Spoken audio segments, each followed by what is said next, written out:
ancient legends tell of flying people who arrived amidst fire and thundering noise. If ancient astronauts did land here, what effect would they have had upon early Earthmen? Perhaps they were worshipped, feared, loved. Perhaps they brought gifts, a new world of knowledge. If we accept the premise that beings from another civilization visited here ages ago, then some of the mysteries of our past take on a new and startling light. The world is a storehouse, an archive of unexplained phenomena. Gigantic creations, in effigy of what? To appease or acclaim whom? Early stone carvers left silent records for their descendants. Folk legend surrounds their origin. Strange stories of gods who appeared riding across the skies in flaming chariots of light. Whole civilizations were structured around these gods. Civilizations which at one time flourished and then mysteriously disappeared. Only stone relics survive to give mute testimony to their time. Their true history has been the cause of much scientific inquiry and romantic speculation. Teotihuacan lies on a broad, flat plain curtained by mountains in central Mexico. It was once the center of the highly advanced Aztec Empire. When the Spaniards arrived in the early 16th century, they found an established society of artisans and intellectuals. The name Teotihuacan means where the gods reside. And the city of the gods is dominated by the Pyramid of the Sun. It is 216 feet high and forms a small mountain weighing 2.5 million tons. Archaeology seeks answers to questions about man's past by digging through what he has left behind. Here they uncovered a chain of riddles which stretches across the expanse of modern Mexico. A mile to the south is the temple of Quetzalcoatl. Legend tells us that he was a light-skinned, bearded man who came from the stars. Supposedly, he taught men law, the arts, and the cultivation of corn. The head of a great feathered serpent represents the god Quetzalcoatl. When Quetzalcoatl finished his mission on Earth, he departed to his native star, promising to come back someday. It is a pervasive part of mythology that gods fly to the stars with a pledge to return. The strain runs through all folklore.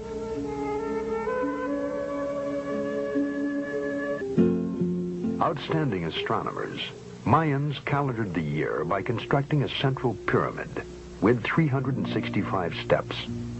They also developed a formula to predict eclipses without ever knowing about the revolution of the Earth, Moon, and Sun. There is no way of telling how they discovered these secrets. Some ancient astronaut may have told them of the solar system in which they lived.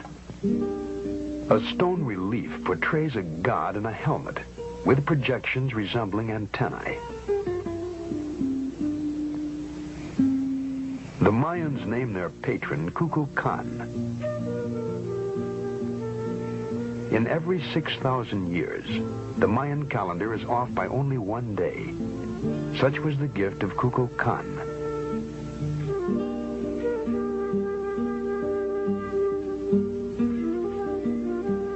Kukulkan supposedly came from the stars and returned to them, leaving the Mayans to build observatories to search the heavens for him.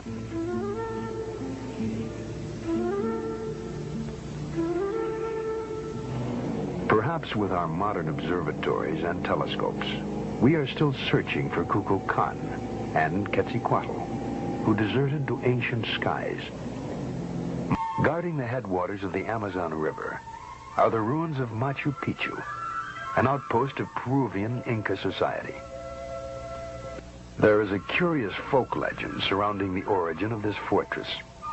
It is said to have been built by a divine race of light-skinned, auburn-haired descendants of the god Viracochas, who arrived in a flaming chariot.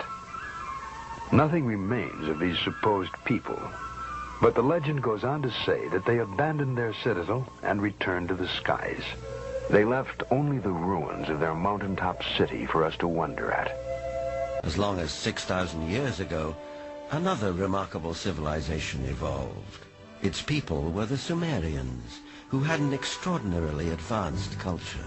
Their list of first just almost sounds like a whole list of our whole society. They had the first bicameral Congress, they had the first writing, they had the first school systems, and you just go on and on and on. So you have to ask, well, where did all this come from? And I think that you need to turn to the ancient Sumerians themselves and listen very carefully to what they have to say, because what they have to say, not just in one place, but over and over and over again, is that they were taught civilization by these beings that came from the heavens to the earth. The Sumerians wrote down their history on clay tablets like these, which lay ignored in a Berlin museum for half a century. This Sumerian cylinder seal from a Berlin museum is astonishing for several reasons. First, it depicts our solar system with the sun at the center and the planets arrayed around it, a fact not known to European science till around 300 years ago. And amazingly, there's another planet, which the Sumerians called Nibiru, and believed that it was from where the Anunnaki, or celestial giants, came from. The surviving historical records of the Sumerians revealed the story of an intruder planet, Nibiru, which appeared out of deep space, returning to Earth's neighborhood once each 3,600 years. In ancient Mesopotamia, the secrets of astronomy and other celestial knowledge are kept carefully guarded, studied behind closed doors by an exclusive society of priest astronomers. Cylinder seals like these are the only surviving record of these carefully guarded secrets. This clay tablet carries the print of a cylinder seal about 4,500 years old. It depicts the god Enlil granting the plow to humankind, ushering in the age of modern agriculture. In our ancient past, there were advanced beings referred to as the Anunnaki, translated, those who from heaven to earth came.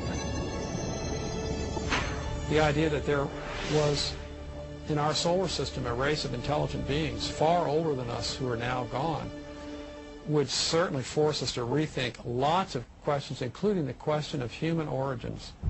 Where did we come from? Could we be the products of genetic engineering? Thanks to the science of archaeology, experts now know that the first great civilization emerged almost 6,000 years ago. The people of this society were called Sumerians, after their land, Sumer, in the Great Plain between the Euphrates and Tigris rivers, today's Iraq. The book of Genesis calls the land Shinar. For generations, biblical scholars either ignore biblical references to ancient kingdoms or categorize these as legend or lore.